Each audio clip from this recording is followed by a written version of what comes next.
Salve, salve, nação rubro-negra, aqui Marquinhos Assunção, chegando nessa segunda-feira, dia 21 de julho de 2025, para trazer as últimas informações, uma análise da partida de ontem, da vitória do Flamengo sobre o Fluminense por 1-0 e as principais informações do rubro-negro mais querido do Brasil e do mundo, o Clube de Regatas do Flamengo. Antes da gente começar esse giro de notícias do Mengão, eu peço a você, rubro-negro, que ainda não é inscrito no nosso canal, que se inscreva, que deixe o like, que compartilhe os conteúdos nas redes sociais e que, por fim, você ative o sininho das notificações para que o YouTube possa notificá-lo de tudo que estiver acontecendo de novidade aqui no nosso canal. Dito isso, vamos às notícias do Mengão, porque aqui não tem enrolação. Flamengo e Fluminense fizeram ontem à noite no Maracanã o Fla-Flu de número 456, que levou 58.416 torcedores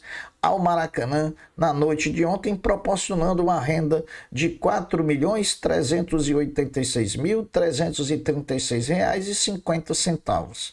Faremos a partir de agora uma análise fria, porém objetiva, do que foi Flamengo 1, Fluminense 0, gol do centroavante Pedro. Bom, meus amigos, nem o melhor roteiro já escrito seria tão certeiro como o que o destino escreveu na noite de ontem à noite no Maracanã, na vitória do Flamengo sobre o Fluminense por 1-0 com o gol do centroavante Pedro Guilherme. O clássico para o Flamengo começou com problemas, por conta de que já no aquecimento, o equatoriano Gonzalo Plata sentiu dores no músculo adutor da coxa direita e foi vetado para a partida, entrando no seu lugar o garoto Wallace Ian. Antes do aquecimento, o Flamengo de Felipe Luiz novamente trouxe surpresas na escalação, com Varela na lateral direito, Léo Pereira na lateral esquerda e Cebolinha na ponta esquerda. Sempre o Felipe surpreende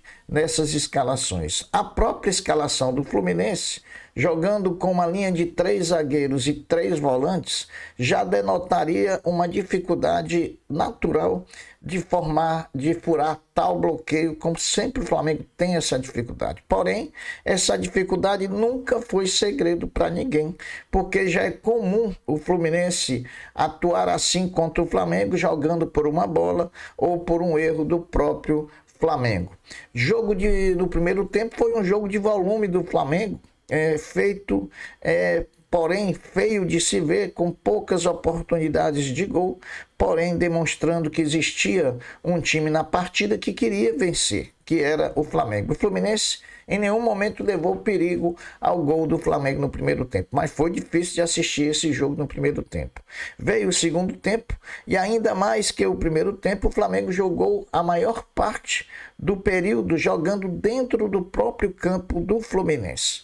Felipe Luiz precisou fazer as primeiras mudanças, colocou o Juninho, frustrando um pouco a torcida do Flamengo, que queria o Pedro entrando primeiro, e colocou também Matheus Gonçalves, que vem jogando um belo futebol na base sub-20 e ontem jogou bem no profissional, né? Saíram o Wallace Ian, muito cansado, que brigou muito contra toda a defesa do Fluminense, e também saiu Cebolinha. Porém, a grande virada da partida aconteceu com a entrada do centroavante Pedro em substituição a Arrascaeta, pois o encaixe Pedro e Juninho rendeu boas jogadas, levando maiores perigos ao gol do Fluminense. Pois em um desses encaixes entre Juninho e Pedro, Juninho enviou uma bola para Pedro, que se livrou do zagueiro, chutou e Fábio fez grande defesa, colocando a bola para escanteio. Na cobrança do escanteio, feito por Luiz Araújo, sempre no primeiro pau, Léo Ortiz, um monstro no jogo aéreo dentro da área, principalmente ofensiva, desviou e Pedro, como uma flecha, entrando de carrinho, fez o gol, dando números finais à partida, nos colocando na vitória diante do Fluminense. O script estava escrito, sem ensaio nenhum. Pedro voltava de forma triunfal, mostrando que não há vencidos e nem vencedores. ao Flamengo, que é a coisa mais importante em tudo que aconteceu. A paz novamente estava chegando, o que não impediu o centroavante Pedro de cobrar publicamente, principalmente ao dirigente envolvido, um pedido de desculpas, e eu acho que cabe mesmo, né? Nem que seja de forma interna, não precisa publicizar, mas precisa sim se retratar perante o nosso grande centroavante e o nosso grande artilheiro. Página virada. 3 pontos conquistados, vamos agora ao Bragantino continuar nossa caminhada rumo ao título do Campeonato Brasileiro que nós não vencemos desde 2020. O Flamengo se reapresenta hoje e começa a preparação para enfrentar o time de Bragança Paulista.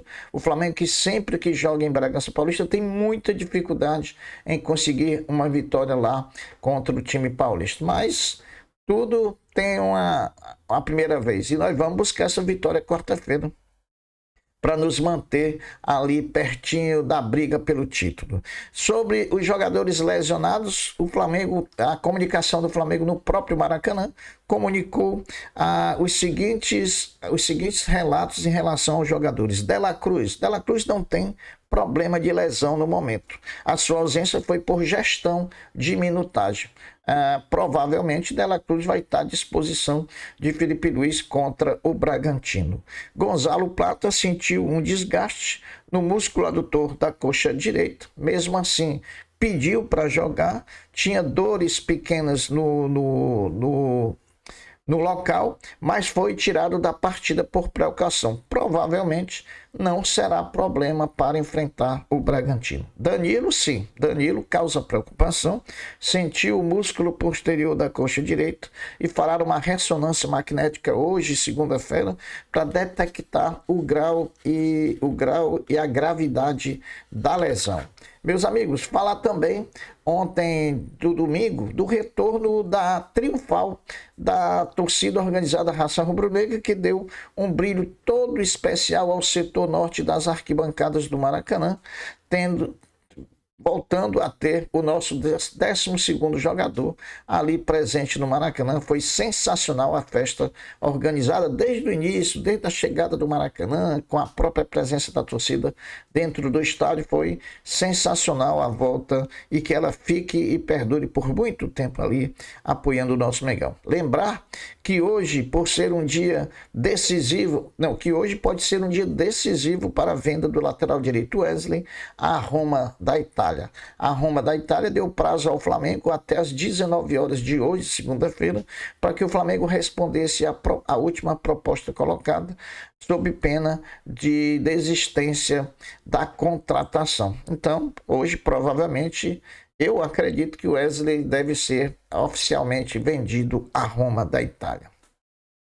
Toda a delegação do Bayer Leverkusen, que faz pré-temporada no Rio de Janeiro, inclusive usando as dependências do CT Ninho do Urubu para treinar, estavam no Maracanã para assistir a partida entre Flamengo e Fluminense, estreitando ainda mais a relação entre os dois clubes que têm no futuro parcerias a serem costuradas, né? Continua com uma pressão muito grande sobre o departamento de futebol do clube, em cima da demora e da inércia do setor, no sentido de oferecer reforços ao Flamengo e ao treinador Felipe Luiz. A torcida está chegando no seu limite pelo discurso feito pelo diretor de futebol Boto há 2 meses atrás, que já tinha alinhavado todas as contratações, que já estava em negociações, e pela prática diferente do discurso, que até então o Flamengo pouco contratou e daqui a pouco chega o final da janela, ou chegam os jogos importantes de Copa do Brasil e Libertadores, e nós ainda não apresentamos os reforços para nos ajudar a buscar esses 2 títulos, né?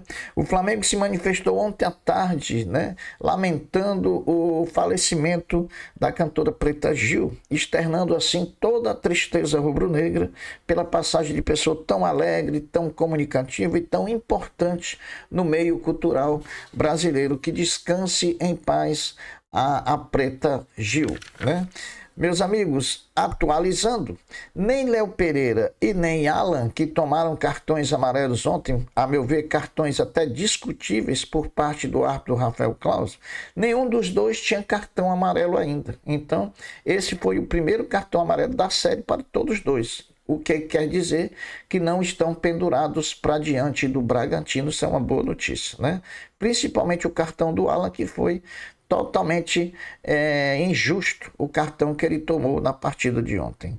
Com a venda do meio-campista do Palmeiras, Richard Rios, por 192 milhões de reais, o Flamengo tem direito a 7% do valor da transação, 6% pelos direitos econômicos e 1% pelo mecanismo de solidariedade por ser o clube formador.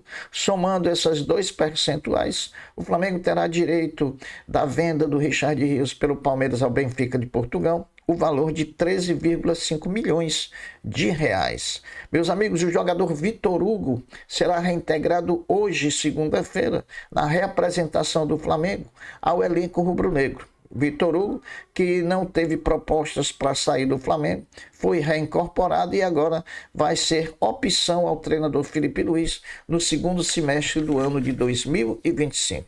Volto a dizer, o Flamengo se representa hoje, iniciando assim a preparação para a partida contra o Bragantino na próxima quarta-feira, 9h30 da noite. Essas são as notícias do Flamengo dessa segunda-feira, 21 de julho de 2025. Eu vou ficando por aqui, deixando uma até breve, uma até logo, dizendo fiquem todos com Deus, porque eu sempre estou com ele.